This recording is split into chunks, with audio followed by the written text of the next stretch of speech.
রাধে রাধে রাধে রাধে কৃষ্ণ। শুভ সকাল বন্ধুরা, আমার গোপুসোনা ব্লগ চ্যানেলে নতুন পর্বে তোমাদের সবাইকে স্বাগতম। তো তোমরা সবাই কেমন আছো? আশা করছি তোমরা সবাই খুব খুব ভালো আছো। আমরাও গোপুসোনার কৃপায় খুব খুব ভালো আছি।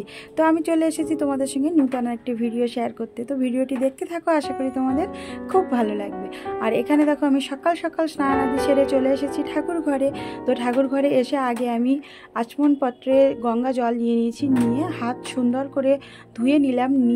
নিয়ে আচমন পত্র থেকে জল নিয়ে প্রথমে মুখ শুদ্ধি করে নিচ্ছি। তো মুখ শুদ্ধি করার প্রথমে আমি জল নিয়ে ওম নমো কেশবায় নমো বলে মুখে দিয়ে তারপরে হাতটা আবার ধুয়ে নিলাম। তারপরে আবারও জল নিলাম, নিয়ে ওম নমো নারায়ণায় নমো বলে আবারও মুখ জল দিয়ে ধুয়ে নিলাম। তারপরে আবার ওং নমো মাধবায় নমো বলে জল দিয়ে মুখ শুদ্ধি করে নিলাম। তারপরে ওং নমঃ শ্রী বিষ্ণু নমঃ শ্রী বিষ্ণু নমঃ শ্রী বিষ্ণু বলে নিলাম। নিয়ে আর এখানে দেখো আমি গুরুদেবকে স্নান আদি করাবো। তো স্নান আদি করানোর জন্য আমি একটি সুন্দর রুমাল নিয়ে নিয়েছি, আর তাতে একটু অগরু গোলাপ জল আর একটু শুদ্ধ জল দিয়ে দিয়েছি। দিয়ে গুরুদেবের চিত্রপটটাকে সুন্দর করে আমি প্রত্যেক দিন যেভাবে স্নান করাই, যে ভাবি গুরুদেব স্নান করছে এই মনে ভাবতে ভাবতে সুন্দর করে চিত্রপটটাকে মুছিয়ে নিই। তো দেখো আজও সেভাবেই চিত্রপটটাকে মুছিয়ে নিলাম। নিয়ে তারপরে একটি শুকনো রুমাল দিয়ে আবারও চিত্রপটটাকে সুন্দর করে মুছিয়ে নিলাম।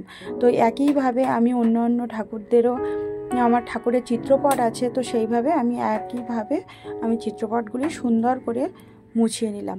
তো দেখো আমি চিত্রপটগুলি মুছিয়ে নিচ্ছি। তো প্রথমে আমার গুরুদেবকে স্নান আদি করানো হয়ে গেছে, আর এবার আমি আমার পঞ্চতত্ত্ব যে চিত্রপট আছে তো সেটি স্নান আদি করিয়ে নিচ্ছি। তো তারপরে রাধা মাধবের চিত্রপট স্নান আদি করাবো, আর তারপরে জগন্নাথ বলভদ্র সুভদ্রার যে চিত্রপট আছে সেটি আমি সুন্দর করে স্নান আদি করিয়ে নেব। তো আমি রোজ দিন এভাবেই স্নান আদি করাই। তো আজকের ভিডিওর মূল বিষয় হচ্ছে যে তুলসী পাতা কিভাবে সঠিক নিয়মে ভগবানের চরণে নিবেদন করতে হয়, আর কোন কোন ভগবানের চরণে নিবেদন করতে হয় তুলসী পাতা। তো চলো ভিডিওটি তোমরা দেখতে থাকো। আর এখানে দেখো সব ঠাকুরের চিত্রপটগুলো আমার সুন্দর করে স্নান করানো হয়ে গেছে, আর এবার আমার গোপাল সোনাকে স্নান করাবো। তো গোপাল সোনা যেহেতু বিগ্রহ, তো তার জন্য তাকে আলাদা করে স্নান করাতে হয়। তো আমি রোজ দিন গোপাল সোনাকে এভাবেই স্নান করাই। আর এখানে দেখো আমি ঘটিতে জল নিয়ে নিয়েছি, আর তাতে একটু অগরু আর গোলাপ জল দিয়ে নিয়েছি, আর নিয়ে তাতে একটি ফুল আর তুলসী পাতা দিয়ে দিলাম। দিয়ে আর এখানে দেখো আমি সুন্দর করে চন্দন বেটে নিচ্ছি। তো চন্দন পিঁড়িতে আমি চন্দন বেটে নিচ্ছি, নিয়ে জলে একটু চন্দন দিয়ে দেবো। তো তাতে একটু জলটা সুগন্ধ হবে, আর আমার গোপুসোনা স্নান করতে খুবই ভালো লাগবে। তো তার জন্য আমি এখানে চন্দন সুন্দরভাবে বেটে নিচ্ছি। বেটে নিয়ে গোপাল সোনাকে স্নান করিয়ে নেব। তো এখানে দেখো আমার চন্দন বাটা হয়ে গেছে, আর চন্দন একটু নিয়ে আমি থালায় ওং লিখে নিলাম। আর এখানে আমার গোপাল সোনাকে স্নান করাবো, তো তার জন্য থালায় ওং লিখে নিয়েছি। নিয়ে আর একটু তুলসী পাতা আর একটু ফুল থালার মধ্যে দিয়ে দেব। দিয়ে আমার গোপাল সোনাকে নিয়ে আসবো গোপাল সোনাকে স্নান করাবো বলে। আর এখানে দেখো আমি থালার ভিতরে ফুল আর তুলসী পাতা দিয়ে নিয়েছি, আর এবার আমার গোপাল সোনাকে স্নান করাবো। তো এখানে দেখো আমার গোপাল সোনাকে নিয়ে চলে এসেছি। আর স্নানের আগে আমাদের সবার তো স্নানের আগে কিছু না কিছু একটু মাখতে হয়, বডি লোশন বা বডি অয়েল যে কোনো কিছু মাখতে হয়। তো আমার গোপাল সোনাকে সেই জন্য একটু সুগন্ধি অগরু দিয়ে একটু গাটা মাসাজ করে দিচ্ছি। তো দেখো আমার গোপাল সোনার গা মাসাজ হয়ে গেছে, আর এবার আমি ওকে একটু স্নান করিয়ে দিচ্ছি। তো ইদং স্নাননীয় জলং ওং ক্রিং গোপালায় নমো নমঃ। ইদং স্নাননীয় জলং ওং ক্রিং গোপালায় নমো নমঃ। ইদং স্নাননীয় জলং ওং ক্রিং গোপালায় নমো নমঃ। তো এই বলে আমার গোপুসোনাকে আমি জল দিয়ে সুন্দর করে স্নান করিয়ে নিলাম। আর আমার গোপুসোনা বসে বসে দেখছো কেমনভাবে স্নান করছে। তো স্নান করতে খুব ভালোবাসে। আর এখানে দেখো আমার গোপুসোনা স্নান হয়ে গেছে, আর এবার আমি ওকে সুন্দর করে শুকনো কাপড় দিয়ে ওর গাটা আলতো হাতে মুছিয়ে দিচ্ছি। নিয়ে ওকে একটু সাজুগুজু করিয়ে নেব। আর এখানে দেখো সাজুগুজু করিয়ে নিয়েছি। তো সে ভিডিওটা তোমাদের সঙ্গে আর শেয়ার করলাম না, তো যেহেতু ভিডিওটা অনেকটাই বড় হয়ে যাবে তার জন্য। তো এখানে আমার গোপাল সোনা সাজুগুজু কমপ্লিট। আর এবার আমার গোপাল সোনা সাজুগুজু হয়ে গেছে, আর এবার আমি চন্দনের তিলক পরিয়ে দেবো। তো সাজুগুজু করার পরে শৃঙ্গার করতে হয়, তো শৃঙ্গার আমি চন্দন দিয়ে সবাইকে শৃঙ্গার করিয়ে দেবো। তো আমার গোপুসোনাকে শৃঙ্গার করাবো, রাধা মাধবকে শৃঙ্গার করাবো। তো তার আগে দেখো আমি এখানে একটু আতর নিয়ে নিয়েছি, তো বেলি আতর দিয়ে আমি গোপুসোনার গায়ে একটু দিয়ে নিলাম, নিয়ে গোপুসোনাকে দর্শন করিয়ে নেব। তো দেখো আমার গোপুসোনা বসে রয়েছে আর দর্শন করিয়ে নিলাম গোপুসোনাকে। তো আমার গোপুসোনার আজকে সাজুগুজু কেমন হয়েছে সেইটা দেখানোর জন্য গোপুসোনাকে আমি বললাম যে গোপুসোনা তুমি দেখো কেমন করে আজকে তোমাকে সাজুগুজু করিয়েছি। তো এখানে বসে বসে আমার গোপুসোনা দেখছে যে কেমন করে মা সাজুগুজু করিয়েছে।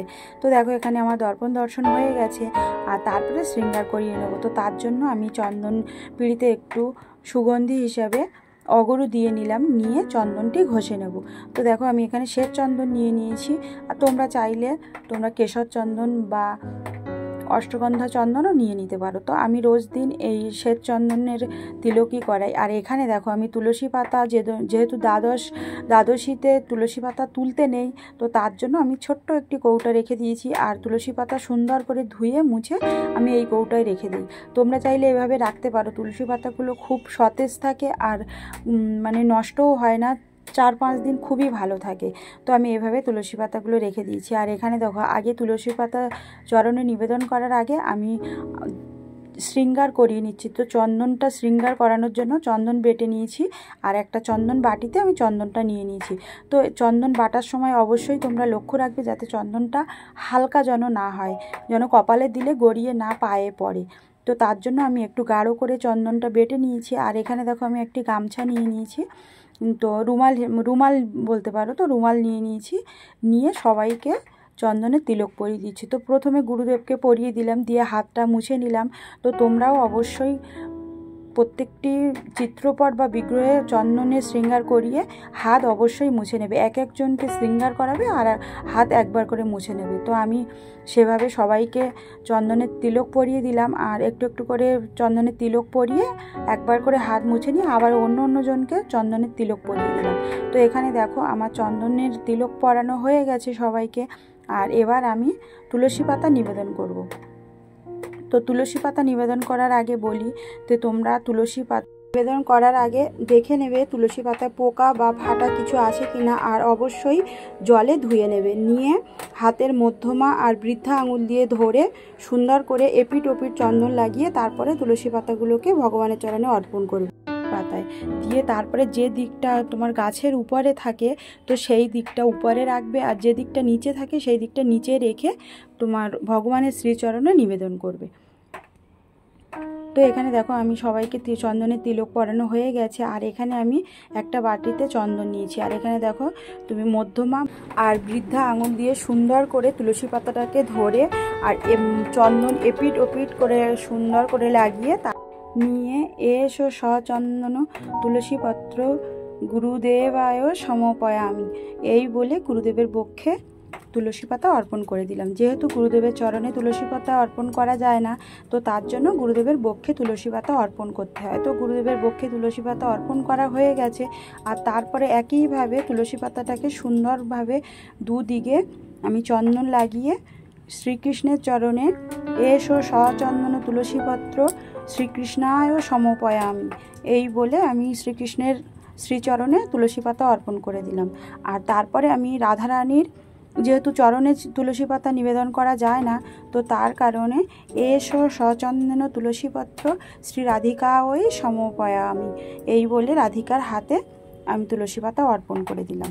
তো আমি একে একে এবার বলদেব, সুভদ্রা মহারানী আর জগন্নাথ দেবকেও আমি তুলসী পাতা অর্পণ করে নিচ্ছি। তো একইভাবে আমি সুন্দর করে দুদিকে চন্দন সহযোগে আমি তুলসী পাতা অর্পণ করে নিলাম।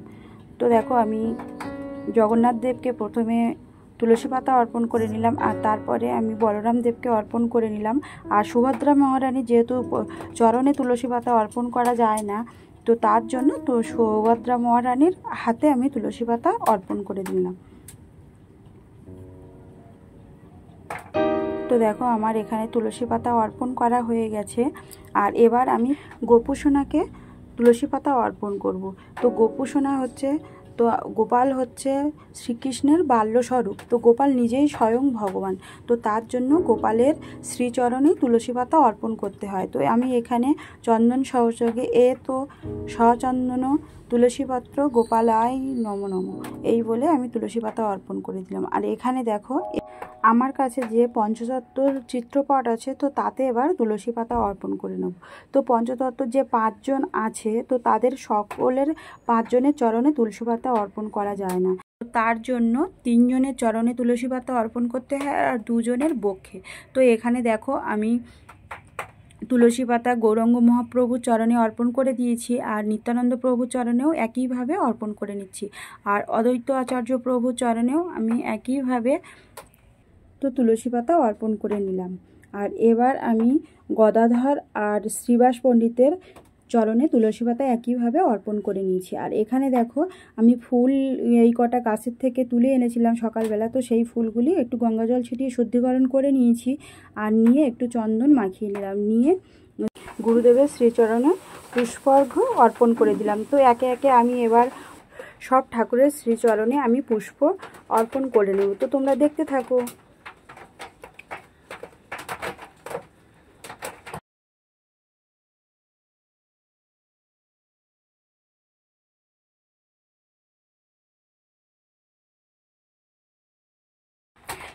তো দেখো এখানে আমার সমস্ত ঠাকুরকে চরণে সুন্দর করে ফুল অর্পণ করা হয়ে গেছে। আর তারপরে আমি জলসংখ্যে একটা তুলসী পাতা একটি ফুল দিয়ে নিলাম। আর দুপুরের বেলা এবার আমি ভোগ নিবেদন করে দেব। তো ভোগ নিবেদন করে ভোগ আরতি করে নেব। তো তার জন্য এখানে আমি একটি প্রদীপ প্রজ্বলন করে নিলাম, আর সঙ্গে একটি ধূপকাঠিও প্রজ্বলন করে নিচ্ছি। তো তোমরা সবাই দুপুরের ভোগ আরতি দেখতে থাকো। আর আমার পূজা পাঠ তোমাদের কেমন লাগলো অবশ্যই কমেন্ট করে জানিও। আর আশা করি আমি যতটুকু জানি তোমাদের সঙ্গে ততটুকু শেয়ার করলাম। তো তোমাদের ভিডিওটি যদি ভালো লেগে থাকে তো অবশ্যই লাইক, শেয়ার অ্যান্ড কমেন্ট করে দিও। আর যারা এখনও আমার চ্যানেলটি নূতন সাবস্ক্রাইব করনি, তারা তাড়াতাড়ি আমার নূতন নূতন ভিডিও পেতে আমার চ্যানেলটি সাবস্ক্রাইব করে দিও। তো এই পর্যন্ত রাখছি ভিডিওটি, আর বেশি বড় করব না। আবার দেখা হচ্ছে অন্য কোনো পূজা বিধিতে। ততদিন তোমরা সুস্থ থাকো, ভালো থাকো, খুব খুব হাসি খুশি থাকো। রাধে রাধে, হরে কৃষ্ণ কৃষ্ণ কৃষ্ণ।